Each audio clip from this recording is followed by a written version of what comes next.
সর্বশেষ কোন ব্যক্তি? চলুন জেনে আসা যাক। এক ব্যক্তি জাহান্নামের দিকে মুখ করা অবস্থায় থাকবে। তখন সে বলবে, হে প্রভু, জাহান্নামের গরম হাওয়া আমাকে শেষ করে দিল, আমার চেহারাটা জাহান্নাম থেকে অন্যদিকে ফিরিয়ে দিন। সে আল্লাহর কাছে বারবার প্রার্থনা করতে থাকবে। আল্লাহ তাকে বলবেন, তোমার এই প্রার্থনা কবুল হলে আর কিছু চাইবে না?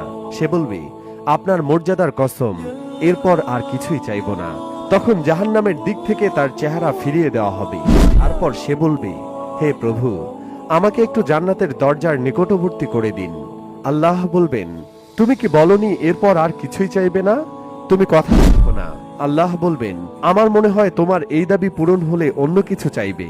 সে বলবে, আপনার মর্যাদার কসম, এরপর আর কিছুই চাইব না।